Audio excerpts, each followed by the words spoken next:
Thiruvithamkoor Devaswom board പ്രസിഡന്റായി K ജയകുമാറിനെ നിയോഗിച്ചുള്ള ഉത്തരവ് തിങ്കളാഴ്ച ഉണ്ടായേക്കും. ബോർഡിന്റെ വിശ്വാസ്യത വീണ്ടെടുക്കാനുള്ള നടപടികൾ ഉണ്ടാകുമെന്ന് കെ ജയകുമാർ പറഞ്ഞു. ദേവസ്വം ബോർഡിലെ പുതിയ പ്രതിനിധിയെ തീരുമാനിക്കാൻ സിപിഐയിൽ ചർച്ച തുടരുകയാണ്. ഇന്നലെ ചേർന്ന സെക്രട്ടേറിയറ്റിൽ ടി കെ ദേവകുമാർ, എ സമ്പത്ത് ഉൾപ്പെടെ പല പേരുകൾ ഉയർന്നെങ്കിലും അത് വേണ്ടെന്ന് സിപിഐഎം തീരുമാനിച്ചു. നിലവിലത്തെ സാഹചര്യത്തിൽ പാർട്ടി പ്രതിനിധി വരുന്നത് വിമർശനങ്ങൾക്ക് വഴിവെക്കുമെന്ന് സർക്കാരും വിലയിരുത്തുന്നു.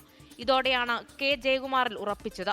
മുൻ ചീഫ് സെക്രട്ടറി ആയിരുന്ന കെ ജയകുമാറിനെ ദേവസ്വം ബോർഡ് പ്രസിഡന്റായി നിയമിച്ച് ഉടൻ ഉത്തരവിറങ്ങും. ശബരിമല സ്പെഷ്യൽ കമ്മീഷണറായും ഹൈക്കോടതി നിയമിച്ച ഉന്നതാധികാര സമിതിയുടെ ചെയർമാനായും കെ ജയകുമാർ പ്രവർത്തിച്ചിട്ടുണ്ട്. ബഹുമാനപ്പെട്ട നമ്മുടെ ദേവസ്വം മന്ത്രിയെ സംസാരിച്ചിരുന്നു ഇന്നലെ. അത് ഞാൻ തൃശ്ശൂർ വെച്ച് കണ്ടിരുന്നു. അങ്ങനെയാണൊരു ഔദ്യോഗികമായിട്ടുള്ളൊരു സ്ഥിരീകരണമുള്ളത്. പിന്നെ തിങ്കളാഴ്ച മറ്റേ ഓർഡർ ഇറങ്ങുമായിരിക്കും. ഇന്ന് അവധിയാണ്. അപ്പോൾ വല്ലാത്തൊരു സമയത്താണ് ഇപ്പോൾ ഈ നിയോഗം വന്നിരിക്കുന്നത്. വല്ലാത്തതെന്ന് പറഞ്ഞാൽ ഇപ്പോൾ സീസണിങ് അടുത്തല്ലോ, 17-ാം തീയതി തുടങ്ങുകയാണ്. അപ്പോൾ എത്രയും പെട്ടെന്ന് ഓർഡർ കിട്ടിക്കഴിഞ്ഞാൽ ചാർജ് എടുക്കണം എന്ന് വിചാരിക്കുന്നു. ബോർഡിലെ സാമുദായിക സമവാക്യം പാലിക്കുന്നതിനു വേണ്ടിയാണ് വിളപ്പിൽ രാധാകൃഷ്ണന് പകരം പുതിയ പേര് സിപിഐ പരിഗണിക്കുന്നത്. ഒഴിവാക്കേണ്ടി വരുമെന്ന് വിളപ്പിൽ രാധാകൃഷ്ണനെ ഇന്നലെ സിപിഐ നേതൃത്വം അറിയിച്ചിരുന്നു. ഈഴവ വിഭാഗത്തിൽ നിന്നുള്ള അംഗത്തെയാകും സിപിഐ തീരുമാനിക്കുക. 24 തിരുവനന്തപുരം.